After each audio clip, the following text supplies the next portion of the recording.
Hugo, a gente quer muito te ouvir sobre o atentado, né, que o Trump sofreu no sábado e qual que é o impacto, na sua análise, né, o impacto aí para a eleição deste ano, né, em novembro, nos Estados Unidos. Bom, olha, Adri, primeiramente eu acho que não muda muito o panorama. O Trump vinha liderando, ele já liderava há algum tempo, e no sistema eleitoral americano, que no fim é um sistema distrital, o presidente ele disputa e ele ganha se ele levar mais estados, né? E cada estado tem naturalmente seu peso. Então não é como no Brasil. Os estados que definiam a eleição já tem um ano e pouco que estava claro isso, seria meia dúzia, literalmente meia dúzia. 44 já estão definidos. Na maioria deles o Trump vai ganhar, mas são estados menores, enquanto o Biden ou qualquer democrata já venceria na Califórnia ou em Nova York. O que muda é ali Pensilvânia, onde houve o atentado, Wisconsin, Michigan e Nevada, Arizona, eventualmente mais um ali. É isso que vai definir a eleição americana. Eu não acho que o atentado produza um grande rebuliço do ponto de vista da intenção de voto, porque ela já está muito consolidada, muito polarizada, tem muito ódio dos dois lados da política americana, e com a desvantagem para o Biden por conta do eleitor da classe trabalhadora que está muito endividado, porque os salários estão menores hoje do que eram no último ano do Trump, porque a inflação devorou o poder de compra do salário, e isso foi resolvido com uma gambiarra, com juro alto. O juro alto fez com que as famílias americanas se endividassem mais. Então, tem muita gente que não está numa situação econômica boa, mas não vota no Trump. Porém, tem aquele eleitor ultracentrista, que para ele tanto faz, ele vai tomar a decisão com base no bolso. A gente não pode ser determinista assim em eleição, mas na eleição americana, ela está meio que desse jeito mesmo. Né? É óbvio que os democratas vão ganhar entre o eleitorado negro, mas não vai ganhar por 90%, como era antigamente e como era necessário. Porque se o eleitorado americano fosse apenas branco, os republicanos ganhariam todas as eleições. O que faz essa diferença é uma votação massiva do eleitorado negro, do eleitorado hispânico. E, nesse sentido, eu não acho que isso... Agora, no bastidor vai mudar muito, né? Tipo, que diabos que aconteceu ali, né? É um recado claro, é óbvio. A gente pode acreditar que um menino de 20 anos, ele foi lá, teve a ideia da cabeça, subiu e atirou num ex-presidente americano que é candidato. Mas, na realidade, as coisas indicam que pode ter coisa maior aí. E o Trump, pelo menos, ele está avisado que ele tem de sentar e vai ter de achar algum tipo de composição com uma parte do establishment americano, porque senão ele não vai sair na rua. Né? Ele escapou de morrer agora, mas ele pode acabar não governando, pode acabar sendo morto em outra ocasião. Eu acho que, inclusive, eu já disse aqui, nos Estados Unidos é mais fácil matar presidente do que prender. E não é porque ele deixou de morrer agora que ele não vai morrer durante a campanha ou durante o mandato. Então, eles vão ter de chegar a algum tipo de composição. Como, eu não sei. Tudo gira muito em torno dessa questão aí da Rússia e do que é que vai ser tocado, né? A bancada republicana na Câmara, que é de direita, eles tinham uma história de acabar com essa guerra no leste europeu. Foram pressionados, votaram a favor da guerra, e a tendência é o Trump se acomodar em relação a essa questão.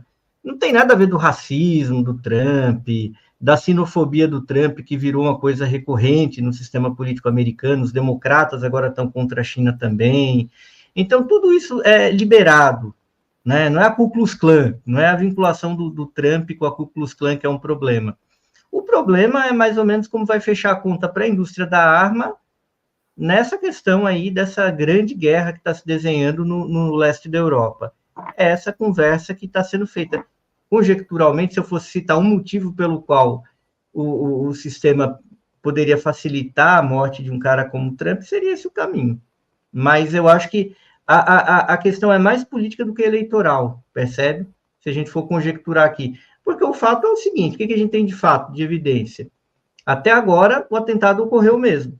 2, a segurança falhou de um jeito que nem segurança de prefeito do interior falha.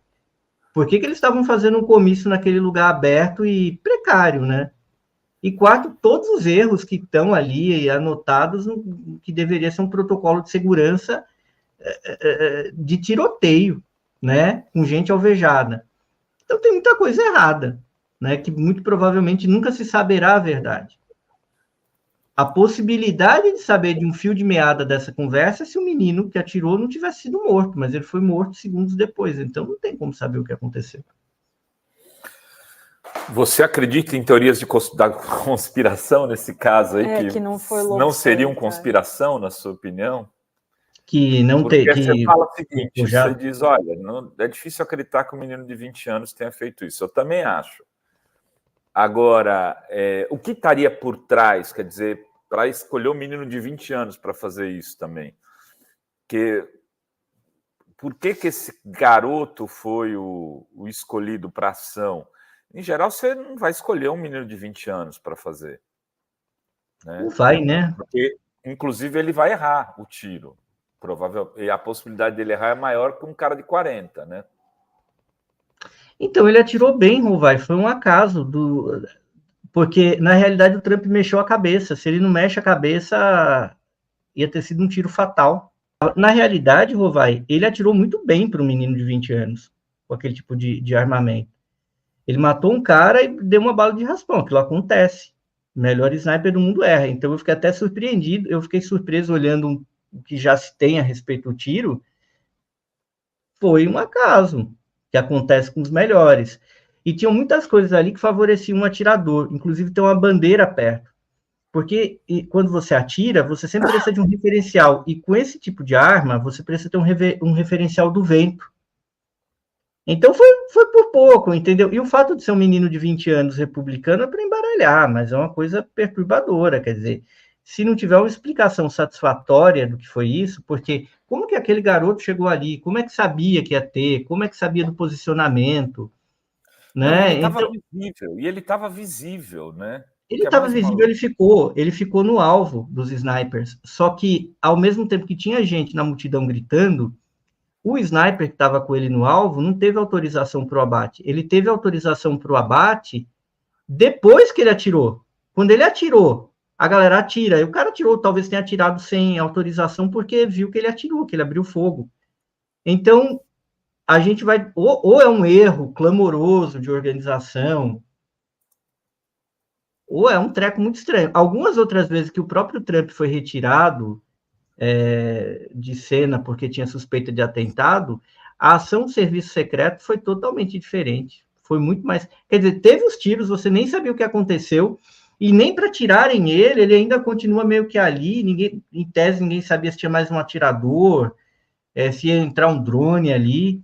Então, convenhamos, né? Foi uma ação muito bizarra, uma falha de segurança muito bizarra e fora do padrão do que é o serviço secreto americano, protegendo candidatos e protegendo presidentes. Então, alguma coisa tem.